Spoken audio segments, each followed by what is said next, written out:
Welcome to Series 2 of Assembly Point, the podcast from the Fire Protection Association that discusses the latest considerations in fire safety.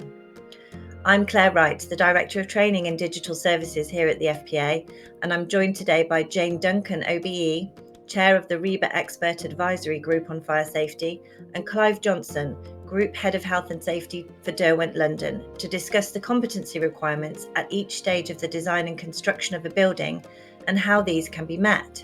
Welcome, both of you. Thank you so much for joining me today. I'd like to start this morning with the latest progress on the Building Safety Bill.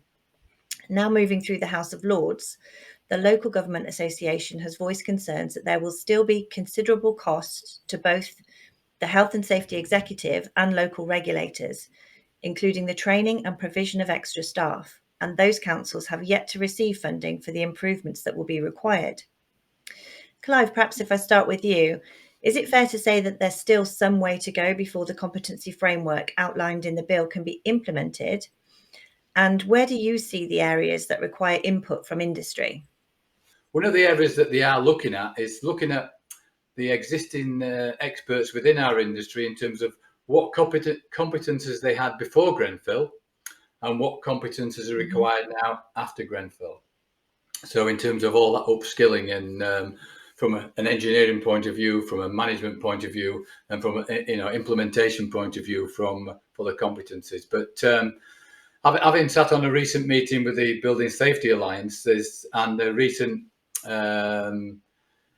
meeting with Peter Baker, who's the chair of the new regulatory committee, there's a lot of work to be done in attracting people into this particular field now. To get the right competencies to make sure that all Judith Hackett's sort of requirements are going to be met within the bill. So to try and summarise, there's lots of work to be done still on the competency requirements from all the duty holders, but they are making progress with all the relevant subgroups. And as I say, at the end of March should give us all some real indication as to where we are with this competency summit chaired by the HSE. So I don't know if anything to add on that, Jane, but that's my sort of 2 pence on sort of where we are with the competency. Yeah, thank you. I think we'll all keep an eye on that summit, and I do think, as you sort of intimated, that resourcing and is an issue across the piece, really, isn't it? In all areas of fire safety, I think we've seen once we can get these competencies nailed down, resourcing continues to be an issue and will be for some time to come, I think. I mean, I know the HSE are struggling to get their regulatory inspectors on board. They're after X amount, and I think they've only managed to get a quarter of what they're looking for because of people leaving our industry with all this technical expertise. They're really struggling to get these people on board. But yeah, definitely. Well, Jane, maybe I can come to you. It would be great to get an update from you on the latest from the RIBA. We heard from you in 2021, so maybe you could just update us a little on the work of the Fire Safety Group since last year. Well, we've been, I think, like all the rest of the industry, working incredibly hard in the last year with the draft bills coming out and having to respond to those. It's been an interesting time, I think, for all of us in the industry. But from our position, we have made various statements, in particular with regard to the Building Safety Bill, which is what we've been concentrating on, and the impact that might have both for our profession and then for how we fit within the construction industry going forwards, because things seem to be changing. The key thing, I think, is the architect's role as designer, but then as principal designer, which seems to be implied that the two go hand in hand. And so the issues of competence of the architect profession to be able to handle both those within the Building Safety Bill is very important. But we've got a few points that we really wanted to home in on, and I'll take you through those if that would be of interest. So these are in no particular order. we really wanted to have a principal designer appointed at Gateway 1. It's really, from our point of view, it's establishing, higher risk buildings certainly will be required to have the key safety strategy decisions made at an early stage in the proposal, and duty holders then coming on board at the right time rather than it going too far before we get there. So that was a key ask. And then obviously within the bill, the key areas for us are looking at the duties of those people within the bill. And for us, the wording needs to be modified, because if the duties of people within the bill can't be ensured, which is looking very possible at the moment, then particularly if you don't have duties set out as, far as reasonably practical obligations rather than, a requirement, you may find that there are an awful lot of people very keen to help and get on board, but actually can't get insured. And I'm sure it's the same across the industry. Certainly for architects, since Grenfell, it's been increasingly difficult to get insurance without huge exclusions, and these are very, very difficult to get over. So we really need to make sure that either the insurance industry can come on board to help us mitigate risks and understand them, but also to make sure that the wording is the one that we can actually stand. Actually, there's so much to it in terms of the regulator responsibilities and the things that they're now impacting on, and you've touched upon a few of them there in terms of the gateways and so on. In terms of the design and build of social housing, how do you think it specifically impacts on either design and build or existing buildings? Well, I mean, the new regulator's role is going to be, looking at all residential buildings, both current ones and new buildings. So refurbishment or alteration comes into the whole thing, and that for me is exactly right. You can't have the few buildings that we've got that are coming up new being dealt with by the regulator, and all the ones that are in existence, which are sort of 90% of what we're going to be living with in the next 50 years, not being dealt with if they're coming under the new building regulation system. It's laudable for me. So that, I suppose one of the issues, it goes back to this roles and the duty holders, and who does what and when. But the regulator, I think, has an oversight which is very welcome. Again, I hark back to my youth when I used to talk to district surveyors, and we were all scared to pieces as young architects of going to see the district surveyor with our detailed drawings. I'm hoping that we'll feel exactly the same way about the new safety regulator. A very specific role, but nonetheless what we're talking about is getting things right so that they have a legacy of quality buildings that are built properly. And that's the real key. So, that the wording within his role, the role that this regulator has to be understandable. I'm nervous about lots and lots of parts of his role at the moment that sound quite good, but do we have enough detail to be able to work with it? If, as architects, we find that difficult, how are other people going to be able to cope? We need to have simplicity and clarity.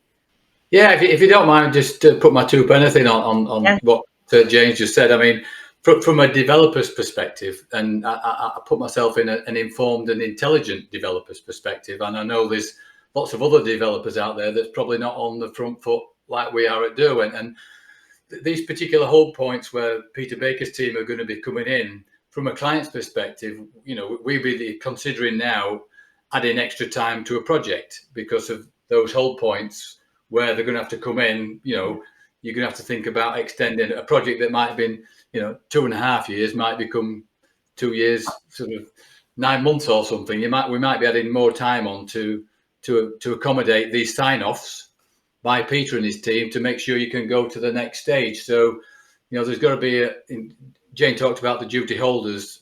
From our perspective as a duty holder, that's what we can do to help the principal contractors accommodate these sort of hold points and gateways to make sure before we move to the next stage. And then selfishly, from a health and safety perspective, quite often having a longer project quite often means that there's not as much rushing to get things done. So your quality and your safety, I think you get a bit of both there, but there we are. I was just going to say, is it more of there's a cultural shift that needs to happen there, Clive? Absolutely. And Dame Judy Hackett said it in all her stuff. There's got to be a massive cultural change and behaviours change within our industry. And, from a client developer's perspective, we've got that opportunity to sort of set the tone for what we expect from our professional teams and our contractors to help, in the spirit of it now, again, James Judy Hackett said, try and implement these things now and not wait for it to come in. And that's what we're doing. But that's not to say that all developers are doing that, so adopting some of the principles already. That's what I'm trying to say. I think, Claire, that this is a very difficult thing for developers, because one of the things that has happened with Grenfell, and I appreciate, there's different sorts of development with social housing or refurbishment or new buildings, but whatever it is, if you are where you are now with whatever regulations and situations we're in at the moment, and there's this other sort of, I don't know, juggernaut of stuff coming towards us, and it's incredibly difficult, because my view is that a lot of developers have not acted as Derwent have done, have not said this needs doing, fair. It's a fair cop of let's get to grips with this. Let's do it properly. Let's leave a legacy of great buildings. It's a big jump for a lot of developers, I think, just to think differently about people's safety. From my perspective and my team, I think also there's a lack of consideration of not just whether the building meets certain standards, but whether the building can cope with people. And there's a gap. One thinks of, escape distances, for example, which were initially set up when you had squaddies, I think, after the war. But now we really are in an era where we've got to start thinking about people who are less able, people who are, I don't know, pregnant, have children, elderly, and had a football accident, whatever it is. But the point is that all of us at some points in our lives are not able-bodied, and we can't necessarily run 75 feet or whatever it is. So we've got an opportunity here, not just to get the culture of the industry right and the government to help us with this baseline of prescriptive regulation, but we've also got an opportunity to start thinking about the legacy of what we're producing. And that's as an industry. And I mean, we do need to have stars in the industry to show how the others can shine. So Derwent, well done. I think the opportunity you've got is to create environments for people to thrive, and whether that's in the working environment, but by creating a safe space, a safe environment through all the new sort of implementations of the requirements of the bill, is going to attract people in because they know they're going to be operating, living in or working in a safe building, and you can give them some real comfort that everything's been done and they won't have to worry about, have I got the right escape route here, have I got this there, because they should have that comfort then when they sign for their lease for how many years that we've provided it for them, Yeah, and it's the longevity and legacy, as you say, Jane, as well, that we really need to focus on, not just the quick fix. That's the big shift, isn't it? Clive, perhaps we can move on to one of the other outputs from the regulator, which is the role of the building safety manager. We introduced this in one of our podcasts last year, and we discussed that to meet the required competencies, that it's unlikely that this role will sit with one person within any one organisation. within your role for Building Safety Alliance, which you mentioned earlier, would you be able to discuss your views on this and update us perhaps on the work of the BSA in preparation for the change, and to ensure the oversight of fire safety management for the building? Of course, yeah. So hot off the press, we only had a meeting on Monday, so relatively new what I can share with you. For people that don't know too much about the Building Safety Alliance, we were formed just over a year ago, and we've got sort of, off memory, I think we've got sort of 39 stakeholders from all different industry sectors. So that's from chartered building engineers, from developers, from London Borough of Camden. There's a whole host of, say 39 different stakeholders that's involved in the Building Safety Alliance to assist in coming up with the competency requirements for this building safety manager, as you just alluded to earlier. So, we've had many meetings on what they should have and what they shouldn't have. But one of the key messages that's coming out from everybody, and it certainly did from our call the other day, was around looking at the requirements of a building safety manager.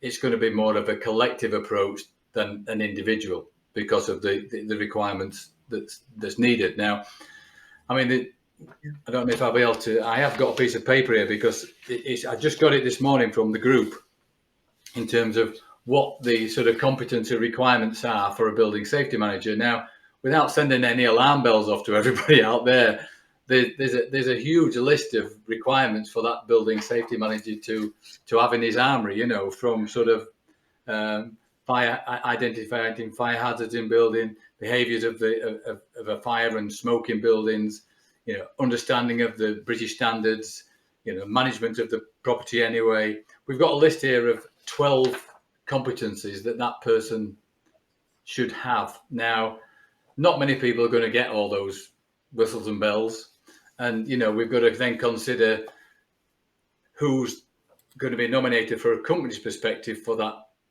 appointed person, and then work collectively then with a sort of a collective amount with people to achieve the building safety manager function. So but saying that, I mean, we're talking building safety manager just for the buildings allegedly in scope at the moment. So we don't forget that, where the building safety manager is. But I do think going forward, a building safety manager should be on every property, never mind residential or high rise. It should be a part and parcel going forward. But so there are lots of areas of competency required for this building safety manager, and it's all going to be coming out in a new PAS, a public available specification, which, once it's released then from the Building Safety Alliance, companies, businesses will be able to look to see who in their business will be able to carry out this function. And I know, obviously, people like ourselves and other developers and sort of property managers are looking at these people already.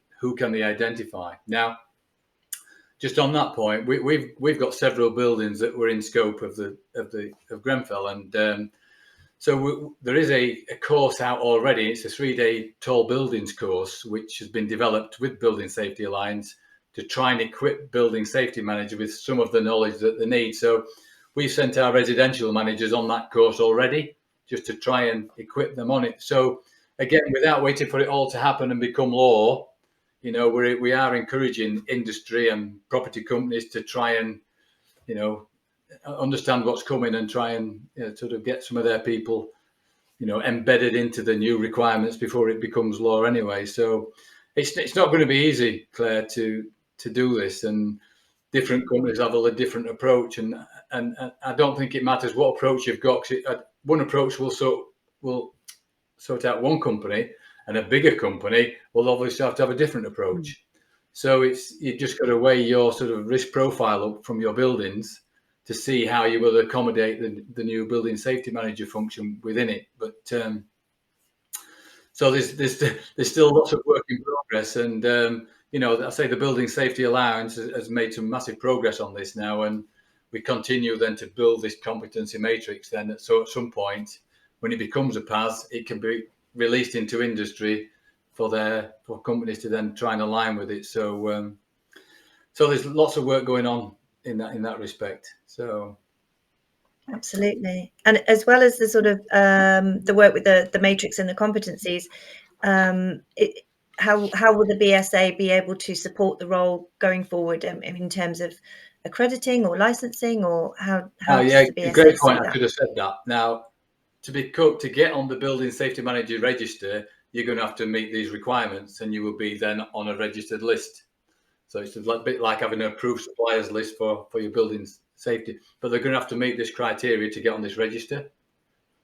So, and then once you're on the register, you obviously have to maintain your CPD, maintain all your sort of experiences. So you don't sort of rest on your laurels once you've sort of got it. But yeah, so there is going to be a national register for building safety managers, or it's not going to be a person. Add that layer of as well. Yeah. So, and again, Jane mentioned earlier on, insurance again as well for your people carrying out this function.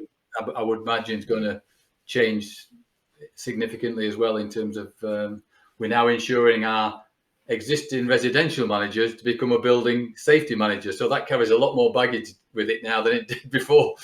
So, we're heavily involved, particularly in Derwent, with our insurers to make sure we got that sort of covered off, really. But yeah, so there's going to be a register, and again, it's like when you go for any professional body, then you would choose from the appropriate federation or register to get your competencies, and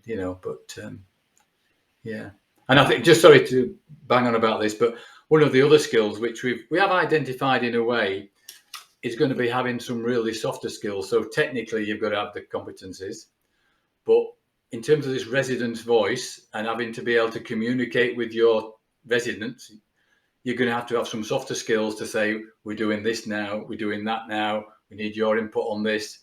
So there's going to have to be some real sort of hearts and minds taken out for a building manager to build relationships with their residents, and hopefully residents know what they know about Grenfell, so they might be a lot more receptive now to the property owner getting engaged with them on a weekly basis on about the building. So there's got to be softer skills for me as well. Yeah, definitely. It's at all levels, isn't it? Bringing them together, from those who are going to be occupying and living in these spaces to, right the way back to the chain of those who are paying for them in the first place, and the build, the design, and everything in between. And that I think, as Jane was saying, a lot of these things are been spoken about for a long time, but the clarity and simplicity really needs to be nailed down, doesn't it, to make this work and for it to be accessible to everybody. No, I just the industry has got to accept that and buy into it and act on it. It's all very well having everything written down, but the culture of change part of it is also has to be there too. I mean, just another area to consider, Claire, for the audience today is that you might identify somebody that you think would be a building safety manager or could be, but then again, that person, knowing what he knows about his accountabilities now going forward, they may not want to do it because these titles attract accountabilities, don't they? And absolutely, and that's why something like the BSA, the support that they can offer the role, as well as the advice with the insurance and so on, is really what's needed. We're asking a lot of people, but we do need, the industry needs to be able to support them to do it if that's what it's saying is needed. Yeah, definitely. I think there's a point here in terms of one of the roles, which of course we know, we're beginning to know a little bit more about what's going to be expected of the principal designer.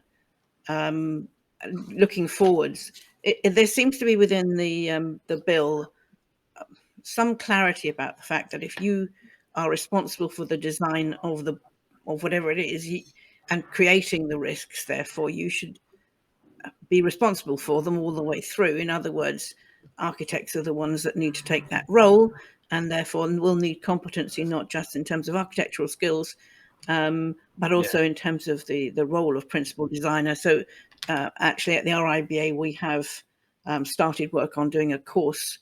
In fact, it's now one of our mandatory competencies for every single architect. It's going to be tested every 5 years, and life safety skills and fire safety skills. So they all love me now.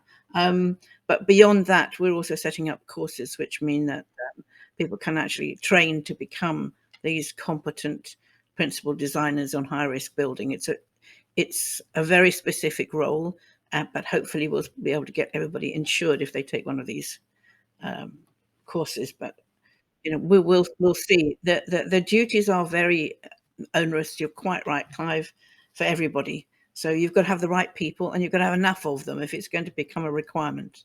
Yeah, thank you. Okay, so moving on to a bit more around the regulatory regime. It will require various groups in construction and housing compliance to work together to deliver the golden thread of information as set out in Dame Judith Hackett's report, The Building a Safer Future, and also the draft Building Safety Bill. This will be likely be a complex administrative challenge for the industry. So perhaps we've touched upon some of it, but maybe I can ask you both the same question. How can this challenge be addressed, and what collaboration is needed from the whole design chain?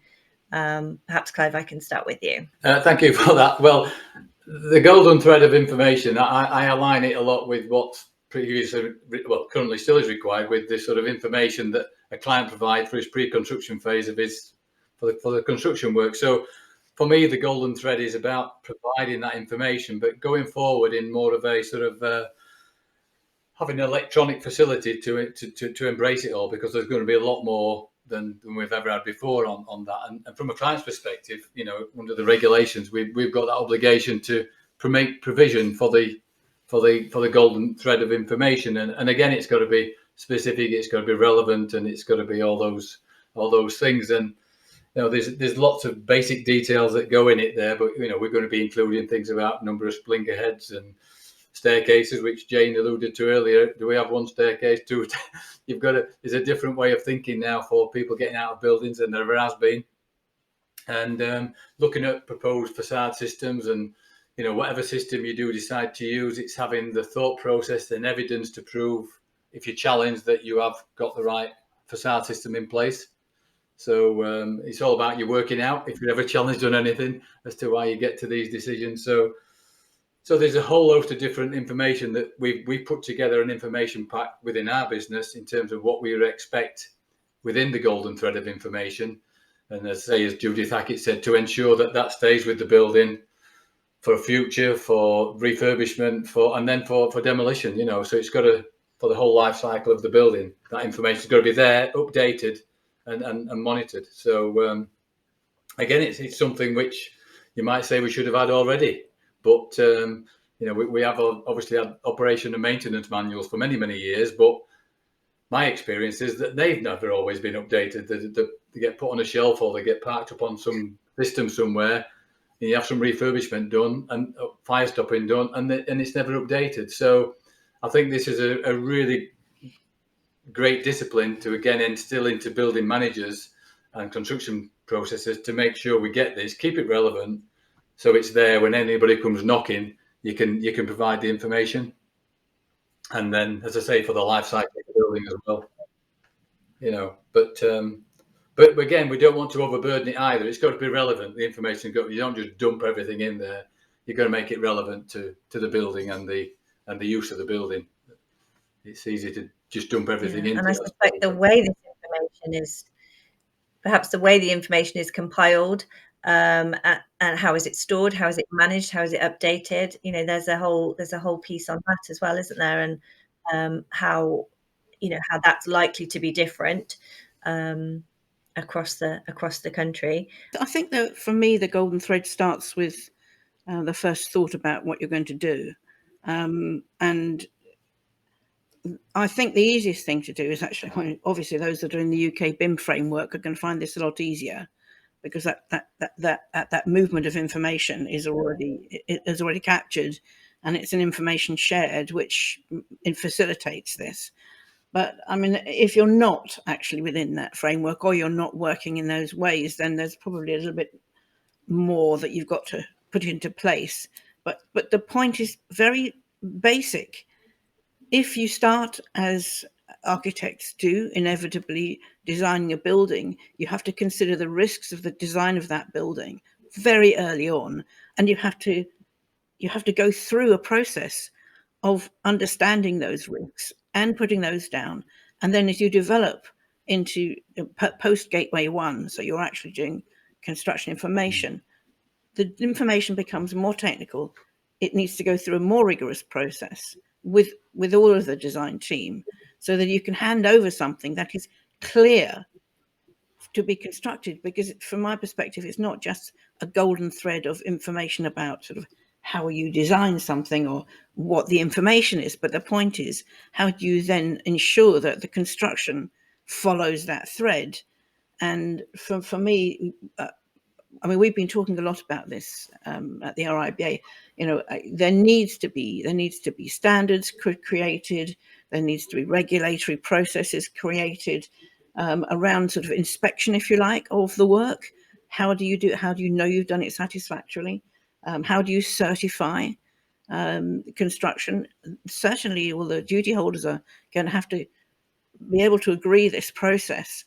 So it needs to be settled. It needs to be understood, and there needs to be a route. I know that there is a path on the way for this, but it's very important that it's not just a route that everybody nods and thinks, oh well, that's done, we'll put it in the drawer. It really needs to be a live document, and the people, whoever is in charge, who's the people that are taking responsibility, really need to ensure that the process goes from the first twinkle in the eye of the developer right the way through to the management of the building or whatever it's going to be afterwards. So clarity on how you achieve that is important. I mean, we have something of an issue within architecture at the moment, that a huge number of projects, particularly social housing, are being created by architects at the design phase. And the architect may then be novated to do a part process, which could be basic construction drawings. And then the information is taken away. So within that design and build system, which sometimes is eloquent and elegant, but on other times it's just a means of cutting off the annoying people that are insisting on quality, because it costs money. Obviously, it does. Quality costs money. You need to make sure that this golden thread includes all sorts of different things. And if you're given a document, or you're seeing on a digital document something that says you must do this and you must do it like this, and you have to have it very clear, and somebody disregards it, then it's not a matter of fingers pointed, but you can understand what's happened. And that is something that we haven't been able to do. And although there are undoubtedly developers and builders who maintain an administrative system which is very clear, and you can go back over it and you can check what's happened, I don't think that's the same right across the board. So if there's an inspection process, and not all architects are great at inspection because a lot of them don't do it anymore, we need to be able to challenge our architects to pick those skills up and to become more competent in inspection through a standard and a regulation process, so that they know what they need to achieve on site. I'm going to just ask if you can see some potential barriers to, or resistance to the sharing of that information with this theory in mind of the golden thread, which sounds like a nice idea, but what can you see any potential barriers that people might have to doing that? Do I see barriers? Yes, I think this represents change to a lot of people, and people don't like change because they're going to have to make, some people think differently within their organizations. But, personally, I welcome change, because if you're improving things by doing change, I mean, it doesn't seem ridiculous for me that a developer would want to improve whatever they're creating, but not all developers consider that. And maybe they're not too worried about what happens in the future. So yes, there's a mindset change. I mean, Dame Judith Hackett just nailed it. She really did. People gaming the system, she said, processes, regulations not fit for purpose, a whole industry which doesn't necessarily do the right thing by the people that are going to be in their buildings. And change is very difficult and very tricky and sometimes expensive. So yes, there are going to be barriers. Okay, so we have the Scottish Fire and Rescue Service have compiled a 72-page report into the Macintosh building fire. Clive, one of the report's key recommendations was that all construction workers and anyone with site responsibility must receive fire safety training, and that management teams responsible for construction projects must appoint fire safety experts to assess the risks on site. How do those responsible for overall project health and safety now need to act? Thank you for that very relevant question for me. That's so post Grenfell, in my sort of position of chairing the HTC's Konyang working group around managing risk. One of the areas we identified that construction was lacking was competency around people managing the construction fire plan. Okay, so having that information about Grenfell and other areas of construction fire, I invited both the HSE's sort of expert in fire and the insurer's expert in fire, because you have to not only comply with the HSG 168 for fire on a construction site, but you've also got to comply with the JCOP version 9 for insurance requirements. But they both don't work together, so you've got to meet both. So we brought both experts into one of our offices with all our principal contractors, from the big boys to the small boys, to try and identify what we were doing at the moment. And quite clearly, the construction fire plan was probably being managed by several people or given to the health and safety manager to do, where really he didn't have that construction fire related knowledge. And that's what we identified pretty quickly. So this goes back to what this report found out about, where are we looking every day at temporary fire stopping before we finish work? Are we getting all combustible materials out at the end of each day?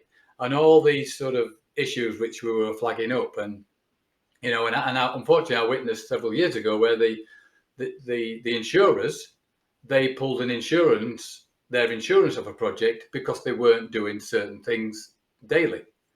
So one of our challenges was then to put a competency matrix together for all the duty holders within the construction process in terms of what their construction fire knowledge should be, to be a principal designer, principal contractor, right down to the workers side. But it gives clear guidance for people managing construction fire throughout the construction phase.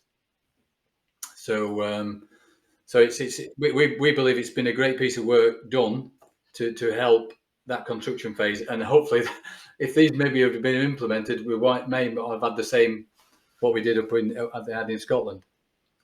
But it does need upskilling again, and as Jane said again, it needs change.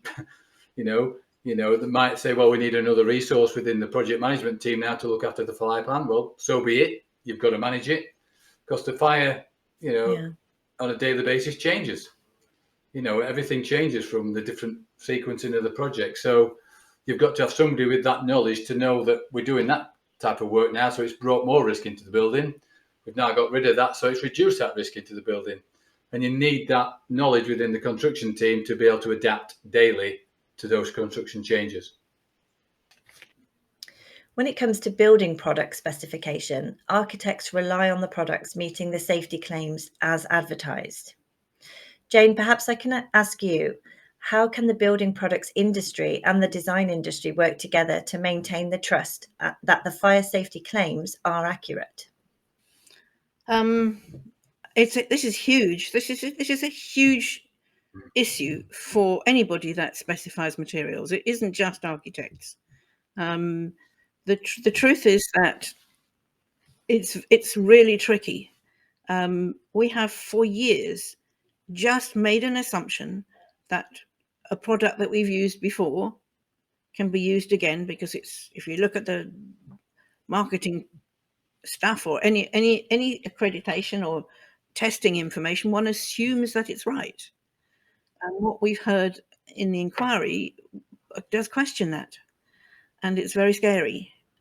So the key thing here is we've got to have not just the product sector itself, but I know they're looking at this themselves, but they have to produce reliable specifications. and they have to produce performance information, which we can absolutely rely on because it's been based on proper and verifiable testing, and we don't have to go back and look at the tests to make sure that they were the right thing. And really, of course, the marketing information is where we see it from our perspective, and it really should not be allowed to have misrepresented product performance. Unfortunately, that has been the case, and we need to make absolutely certain it doesn't happen again. Now, I know that there are groups that are looking at this in detail, but the government, from my perspective, is doing the right thing at the moment. They're establishing this national regulator for construction projects and products. And for me, that means that somebody's overseeing things. So you're going to hopefully have a much more effective regulatory regime. And also, of course, enforcement and overseeing of testing. And that's going to be a very excellent proposal.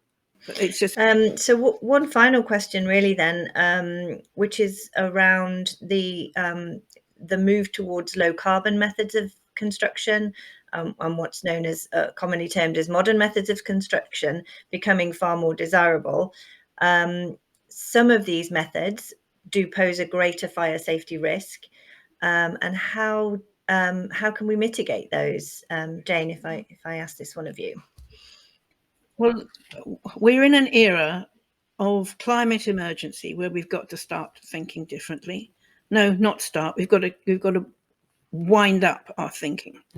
But there's no question that there are construction methods which are perfectly suitable for low-rise buildings, but maybe need to be more considered, researched, and looked at in terms of a sort of a real life world application, to look at the materials being used to see that they're safe, not only, as we've already heard, under construction, because you've got to consider the safety of the people that are doing the constructing, as well as neighbours if buildings catch fire and then the fire spreads, but also those people into the future.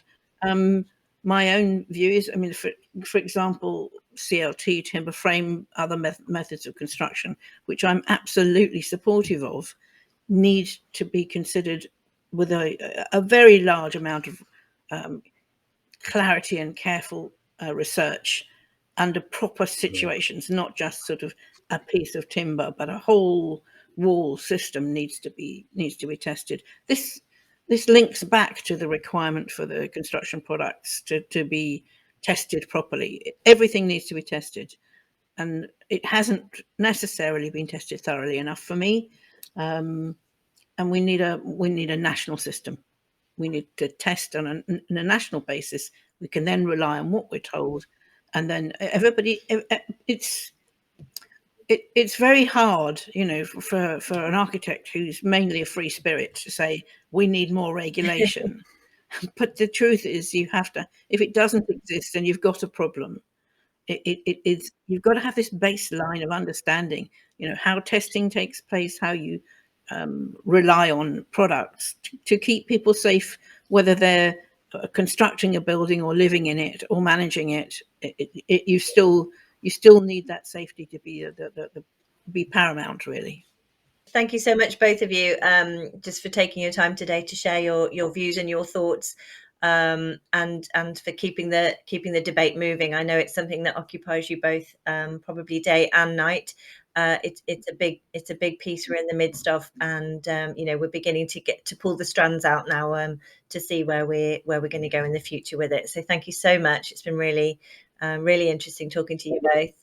If you've enjoyed this discussion today and you don't want to miss out on future episodes of the podcast, please hit the subscribe button now.